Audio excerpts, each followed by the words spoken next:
కావ్యకు accident plan చేసిన అనామిక కళ్ళ ముందే అప్పుని పెళ్లి చేసుకుని ఇంటికి తీసుకొచ్చిన కళ్యాణ్. షాక్లో అనామిక. ఇంతకు ఏం జరిగింది? అసలు కావ్యకు అనామిక యాక్సిడెంట్ ప్లాన్ చేయడం ఏంటి? మరి కళ్యాణ్ అనామిక ముందే అప్పుని పెళ్లి చేసుకోవడం ఏంటి? అంటే అనామికకు కళ్యాణ్కి విడాకులు వచ్చేసాయా? అసలేం జరిగిందనేది వీడియోలో చూసి తెలుసుకునేద్దాం. బ్రహ్మముడి అప్కమింగ్ ఎపిసోడ్స్లో ఏం జరగబోతుందో ముందుగా తెలుసుకోవాలి అనుకుంటే వీడియోని లైక్ చేయండి, ఛానల్ని సబ్స్క్రైబ్ చేసుకోండి, పక్కనే ఉన్న బెల్ సింబల్లో ఆల్ పై క్లిక్ చేయండి. ఇలా చేయడం వల్ల అందరికంటే ముందుగా చూడవచ్చు. మొత్తం మీద చూసుకున్నట్లయితే కావ్య తీసుకొచ్చిన సాక్ష్యం చూసి ఇంకా జడ్జి గారు అయితే తీర్పు చెప్దామనుకునేసరికి ఇంకా అప్పటికే కోర్టు టైం అయిపోతుంది. సాటర్డే సండే 2 రోజులు కూడా కోర్టు సెలవు రావడంతో ఇంకా సండే అయితే అనామిక వాళ్ళ ఇంటికి వెళ్ళి అసలు అనామిక ఎలా ఎందుకు చేస్తుంది, నాకు కళ్యాణ్ మీద ఎలాంటి అభిప్రాయం లేదని తనకు అర్థమయ్యేటట్టు చెప్తే ఇప్పటికైనా తన మనసు మార్చుకుంటుందేమో అని చెప్పి ఇంకా బంటి గారిని తీసుకుని ఇంకా అప్పు అయితే అనామిక వాళ్ళ ఇంటికి వెళ్తుంది. ఇంకా అప్పటికే తల్లి కూతురు తండ్రి ముగ్గురు కూడా హాల్లో నుంచి మాట్లాడుకుంటూ ఉంటారు. ఏంటి బేబీ, నేను ముందు నుంచి చెప్తూనే ఉన్నాను ఎలాంటి ప్రమాదం ఏదో ఒకటి జరుగుతుందని, ఇంత గొడవ చెయ్యొద్దు, ఇంత రచ్చ చెయ్యొద్దు అని. కానీ నా మాట వినిపించుకోకుండా కేసులు కోర్టులు అంటూ ఇంత దూరం తీసుకొచ్చావు. ఇప్పుడు కళ్యాణ్ నిన్ను శాశ్వతంగా వదిలించేసుకోవడానికి చూస్తున్నాడు అంటూ మాట్లాడేసరికి ఏం చేయమంటావు? ఆ అప్పుతో కలిసి తిరగడం నాకు ఇష్టం లేదు. వాళ్ళిద్దరి మధ్య సంబంధం లేకపోయినా కానీ మాటికి చీటికి అప్పుతో మాట్లాడడం నాకు ఇష్టం లేదు. నాకన్నా కూడా అప్పు ఎక్కువని చెప్పడం నేను భరించలేకపోతున్నాను. అందుకనే కావాలని ఇదంతా చేశాను. కానీ ఆ కావ్య కావాలని నా దగ్గరికి వచ్చి నన్ను రెచ్చగొట్టి నా నోటితోటే నేను కళ్యాణ్ని డబ్బు కోసం పెళ్లి చేసుకున్నానన్నట్టుగా చెప్తుందా? అసలు దాన్ని వదిలిపెట్టను. ఈ అప్పుని ఎలాగా మానసికంగా దెబ్బతీశాను. ఆ కావ్యను యాక్సిడెంట్ చేసి చంపైనా సరే నా పగ తీర్చుకుంటాను అని చెప్పనేసరికి ఒక్కసారిగా అనామిక అప్పు అయితే షాక్ అయిపోతుంది. ఏంటిది ఇలా ఆలోచిస్తుంది? మనుషుల్ని చంపడానికి కూడా వెనకాడదా ఏంటి అని చెప్పి ఇంకా అనుకుంటూ ఉండేసరికి వద్దు బేబీ, ఇప్పటికే చాలా ప్రయత్నాలు చేసి చాలా మోసపోయావు. ఇప్పుడు చాలా దూరం వచ్చేసావు. ఇప్పుడు నువ్వు ఇలాంటి పరిస్థితిలో మళ్ళీ చావుల వరకు వెళ్తే చాలా ఇబ్బంది అవుతుంది. జైల్లోనే జీవితాంతం ఉండిపోయే పరిస్థితి వస్తుందేమో అని చెప్పాను కానీ అస్సలు రాదు. రుద్రాణి ఆంటీ రాహుల్ నాకు సపోర్ట్గా ఉన్నారు. నేను ఎప్పటికప్పుడు ఏం చేసినా కానీ రుద్రాణి ఆంటీయే నాకు సపోర్ట్గా ఉన్నారు. అందుకనే రుద్రాణి ఆంటీతోనే చంపిస్తాను, నా పగ తీర్చుకుంటాను అంటూ ఇంకా అనామిక మాట్లాడేసరికి వద్దని చెప్తున్నానని చెప్పాను కానీ ఇప్పటి వరకు నేను ఏం చేసినా కానీ నాకు సపోర్ట్గా ఉన్న మీరు కావ్యను చంపే ప్రయత్నంలో కూడా సపోర్ట్గా ఉండండి. అయినా మీ నిర్ణయాన్ని నేను వ్యతిరేకిస్తున్నాను. నేను ఖచ్చితంగా కావ్యను చంపి తీరుతాను. కళ్యాణ్కి నాకు విడాకులు ఇప్పిస్తుందా? అస్సలు ఊరుకోను అంటూ ఇంకా అనామిక వెంటనే రుద్రానికి ఫోన్ చేసి మాట్లాడుతూ ఉండడం ఇదంతా కూడా ఈ వెనకాల వచ్చిన బంటు అయితే వీడియో తీస్తాడు. ఆ విషయం అప్పుకు తెలియదు. ఎందుకంటే ఇంతకుముందు అనామిక ఇటు అప్పు మాట్లాడుకున్నప్పుడు కూడా బంటునే వీడియో తీయడంతో అప్పుడు సాక్ష్యంగా చూపించిన వీడియో ఇప్పుడు కూడా పనికొస్తుందని వీడియో తీస్తాడు. ఇంకా అలా ఇదే విషయాన్ని వెంటనే రాజ్ బావకి చెప్పాలి అని చెప్పి ఇంకా కావ్య బంటు ఇద్దరు కూడా రాజ్ దగ్గరికి వస్తాడు. ఏంటప్పు ఇలా వచ్చావను కానీ నీకు ఒక విషయం చెప్పాలి బావా, ఇలా అనామిక కావ్యను అని చెప్పాను కానీ నువ్వు నోటి మాటల మీద చెప్తే ఏం అర్థమవుతుందక్క? ఈ వీడియో చూడండి అన్న, మీకే అర్థమవుతుందని కానీ ఏం వీడియో రా అని చెప్పనేసరికి అదే అక్క మొన్న మీ ఇద్దరం మాట్లాడుకున్నప్పుడు వీడియో తీసినట్టు ఈవేళ జడ్జి గారికి చూపించినట్టుగానే ఇప్పుడు అనామిక వాళ్ళ తల్లిదండ్రులతో మాట్లాడుతున్న వీడియో కూడా తీసేశాను అని చెప్పనేసరికి ఇంకా వీడియో అయితే రాజ్కి ఇస్తాడు. ఇంకా ఈలోపు కళ్యాణ్ రావడంతో ఏంటప్పు అని చెప్పాను కానీ ఏమీ లేదు, ఇప్పుడు అంతా సంతోషమే కదా, నీకు అనామికకు విడాకులు వచ్చేస్తాయి కదా అని చెప్పాను కానీ వచ్చేస్తాయి, ఇదంతా మా కావ్యోదిన వల్లే అంటూ మాట్లాడుతుండగానే ఈలోపు రాజ్ ఆ వీడియో అంతా చూసి ఒక్కసారిగా షాక్ అయిపోతాడు.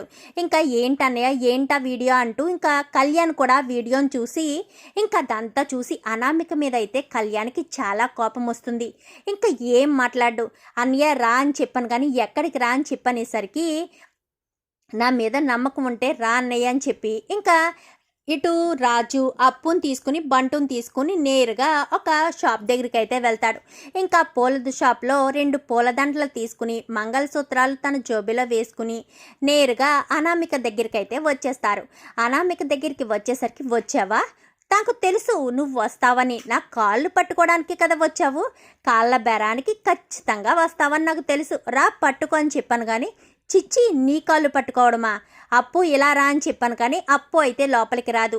చేయి పట్టుకుని మరీ లోపలికి తీసుకొస్తాడు. ఇంకా పక్కనే కళ్యాణ్ బంటు ఇద్దరు కూడా రాజు బంటు ఇద్దరు కూడా నుంచునుంటారు. ఇంకా అప్పు నీ కాళ్ళు పట్టుకుంటాను, నీ మెళ్ళో తాళి కట్టనివ్వు, నన్ను పెళ్లి చేసుకో అంటూ మాట్లాడేసరికి, ఏంటి నా కాళ్ళు పట్టుకోమంటే చిచ్చి అన్నావు, దాని కాళ్ళు పట్టుకుని మరీ దాని మెళ్ళో తాళి కడతావా అని చెప్పనగానే, కడతాను. అప్పుని పెళ్లి చేసుకోవడానికి నేను ఎంతకైనా వెళ్తాను. నీకు లాంటి దాన్ని భారీగా పొందడం కంటే అప్పుని పెళ్లి చేసుకుని చాలా సంతోషంగా ఉంటాను అని చెప్పాను. కానీ మంచి నిర్ణయం తీసుకున్నావు కళ్యాణ్, కట్టే తాళి అని చెప్పనేసరికి ఇంకా అనామిక ఆపాలని ఎంత ప్రయత్నించినా కానీ అప్పు మెళ్ళో అయితే తాళి కట్టేస్తాడు కళ్యాణ్. ఇంకా అలా కట్టి దండలు కూడా మార్చుకున్న తర్వాత నేరుగా ఇంటికి తీసుకొస్తాడు. ఏంటి కళ్యాణ్ ఏంటిదంతా అని చెప్పనగానే, నేను ప్రేమించిన అమ్మాయి నన్ను ఎలాగా మోసం చేసింది. నన్ను ప్రేమించిన అమ్మాయినైనా నేను సంతోషంగా చూసుకోవాలి కదా. ప్రేమించడం కంటే ప్రేమించబడడం గొప్ప అంటారు. అందుకోసమనే నన్ను ప్రేమించిన అమ్మాయిని నేను బాధ పెట్టకూడదనే ఉద్దేశంతోనే తనను పెళ్లి చేసుకుని ఇంటికి తీసుకొచ్చాను అంటూ ఇంకా కళ్యాణ్ చెప్పేసరికి ఇంకా ఆదివారం కూడా అయిపోయి సోమవారం నాడు ఇంకా అప్పు మెళ్ళో తాళితో సహా కోర్టుకైతే వెళ్తుంది. ఏంటమ్మాయి అప్పు, నువ్వు ఒక్క రోజులోనే పెళ్లి చేసేసుకున్నావా? ఎవరిని చేసుకున్నావేంటి అని చెప్పాను కానీ కళ్యాణ్ని చేసుకున్నానంటండి. ఏంటబ్బాయి కళ్యాణ్, నీకు ఇంకా విడాకులు కూడా పూర్తిగా రానే లేదు, అలాంటిది అప్పుని పెళ్లి చేసుకోవడం ఏంటి? ఇది నేరమని తెలీదా అని చెప్పాను కానీ, ఇలా నేరాలకు ప్లాన్ చేసే వాళ్ళని వదిలించుకోవడమే మంచిదని చేసుకున్నానండి అని చెప్పనేసరికి, నేరాలు చేస్తున్నారా అని చెప్పాను కానీ, అవునండి మరొక నేరం చేయడానికి ప్లాన్ చేసింది, కావాలంటే వీడియో చూడండి అని చెప్పి ఇంకా వీడియోని చేతిలో పెట్టేసరికి, ఏంటమ్మా అనామిక, నువ్వు ఏం చేసినా వెనక ముందు ఆలోచించవా? ఏదైనా తప్పు చేయాలి అంటే తప్పు సైలెంట్గా చేయాలి.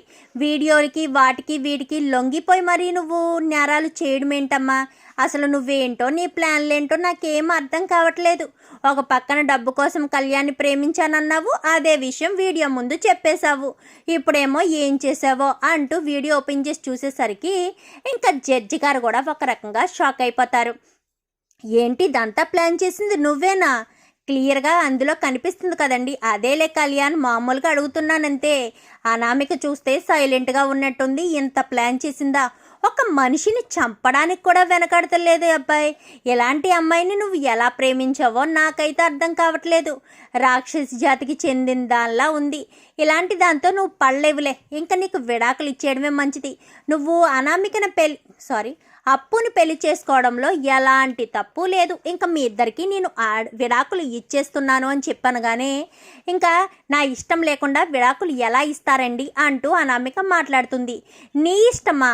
మర్డర్లు చేయడానికి కూడా ప్లాన్లు చేసే నీలాంటి దాంతో కవి లాంటి ఎంతో సున్నితమైన హృదయం ఉన్న కళ్యాణ్ మాత్రం అస్సలు బ్రతకలేడు. మీ ఇద్దరిని కళ్యాణ్ విడాకులు వద్దన్నా కానీ నా బలవంతం చేత ఇద్దరికి విడాకులు ఇచ్చి విడదీశాడని కూడా నేను వెనకాడను.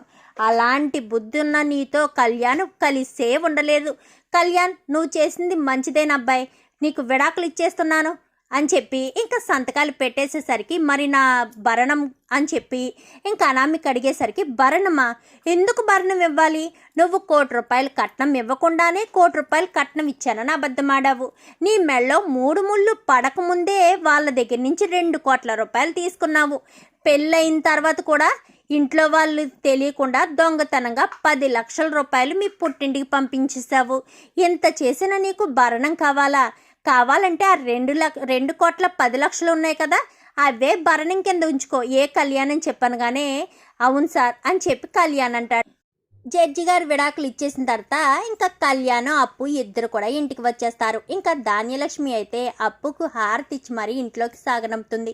ఇక మీదటైనా నా కొడుకుని కంటికి రెప్పలా చూసుకొని చెప్పాను కానీ మా చెల్లెలు అలానే చూసుకుంటుందా ఆంటీ, మీకులా నెత్తి మీద పెట్టుకున్న అనామికలా మాత్రం మా చెల్లెలు ఎప్పుడు చూసుకోదు. మా కుటుంబంలో వాళ్ళు భర్తలు తప్పులు చేసినా కానీ భార్యలు నెత్తి మీద పెట్టుకుని చూస్తారు. రాజు ఎంత తప్పు చేసినా కావ్య ఎలా అయితే నమ్మిందో, రాహుల్ తప్పులు చేస్తున్నా నేను ఎలా అయితే భరించానో కళ్యాణ్ ఏ తప్పు చేయకపోయినా నా చెల్లెలు బాగానే చూసుకుంటుంది అని చెప్పనేసరికి ఇంకా అన్ని ఇబ్బందులు అన్ని ప్రాబ్లమ్స్ క్లియర్ అయిపోయాయి కదా అపర్ణ. ఇంకా తర్వాత ఏం ప్లాన్ చేసావు అనగానే ఇంకేముందత్తయ్య, కావ్యరాజులు ఇద్దరితో పాటు ఇంకా కళ్యాణ్ని అప్పుని మొత్తం 2 జంటల్ని కూడా హనీమూన్కి పంపిస్తే బాగుంటుందని అనుకుంటున్నాను. కావ్యరాజులు పెళ్ళయి సంవత్సరం దాటినా కానీ వాళ్ళిద్దరూ ఇన్ని రోజులు ఒకరి మీద ఒకరు అబద్ధాలతో కోపాలతో దూరంగా ఉంటున్నారు. ఇక మీదట అలా ఉండకూడదు అత్తయ్య. కావ్యరాజ్ ఇద్దరు కూడా వాళ్ళ కొత్త జీవితాన్ని మొదలు పెట్టాలి అని చెప్పి ఇంకా అపర్ణ అనేసరికి మంచి నిర్ణయం తీసుకున్నావు అపర్ణ అని చెప్పాను కానీ సరే అక్క వాళ్ళిద్దరిని ఎప్పుడు పంపిద్దాము అంటూ ధాన్యలక్ష్మి మాట్లాడేసరికి అందరూ బాగానే ఉన్నారు, నా కొడుకు పరిస్థితి ఏంటి అని చెప్పి ఇంకా రుద్రాని మాట్లాడేసరికి నీ కొడుకు ఆల్రెడీ జనరల్ మేనేజర్ పోస్ట్ అయితే ఇచ్చారు, ఆ పోస్టును నిలబెట్టుకుంటే బాగుంటుంది, లేదా ఏదైనా తేడా చేసి మళ్ళీ ఇంతకు ముందులాగే తప్పుడు పనులు తప్పుడు ప్రయత్నాలు అన్నీ మొదలెట్టాడా కటకటాల వెనక్కి వెళ్ళడం మాత్రం ఖాయం. ఇందులో ఎలాంటి మార్పు ఉండదు, క్షమించే ఆలోచన అస్సలే ఉండదు అంటూ ఇంకా ప్రకాశం చెప్పేసరికి ఏంటి చిన్నన్నయ్య నువ్వు కూడా నా కొడుకు గురించి అంటున్నావా అనగానే మరి నేననకపోతే ఎవరంటారు, నీ కొడుకు ఎన్ని తప్పులు చేశాడో నీకు తెలియదేమో మాకు బాగా తెలుసు, అయినా నీకు తెలియకపోవడం ఏంటి, చేసే ప్రతి తప్పులో నీ సహకారం నీ సలహాలు ఉంటేనే కదా నీ కొడుకు ఎలా తయారయ్యాడు అంటూ ఇంకా ప్రకాశం మాట్లాడేసరికి కరెక్ట్గా మాట్లాడావు ప్రకాశం అంటూ ఇంకా సీతారామయ్య గారు అంటారు, నాన్న నువ్వు నా అని చెప్పాను కానీ అవును రుద్రాని నేను కూడా చెప్తున్నాను, ఈసారి రాహుల్ కనుక ఎలాంటి తప్పు చేసినా కానీ శాశ్వతంగా ఆఫీస్ నుంచే కాదు ఇంటి నుంచి కూడా దూరం అయిపోతారు అంటూ ఇంకా సీతారామయ్య గారు చెప్పేసరికి ఇంకా రుద్రాని అయితే షాక్ అయిపోతుంది. ఇంకా మొత్తానికైతే కావ్యను యాక్సిడెంట్ చేసి చంపాలని చూసిన అనామిక ముందే అప్పు కళ్యాణ్కి పెళ్లి జరగడం, ఇటు రుద్రానికి రాహుల్కి కూడా సీతారామయ్య గారు గట్టి షాకే ఇవ్వడంతో మొత్తానికైతే ఇలా జరుగుతుంది. చూద్దాం రాబోయే ఎపిసోడ్స్లో ఇలాగే జరగాలని మీరు కూడా కోరుకుంటే వీడియో నచ్చితే లైక్ చేయండి, ఈ ఛానల్ని సబ్స్క్రైబ్ చేసుకోండి, పక్కనే ఉన్న బెల్ సింబల్లో ఆల్ పై క్లిక్ చేయండి. ఇలా చేయడం వల్ల అందరికంటే ముందుగా చూడవచ్చు.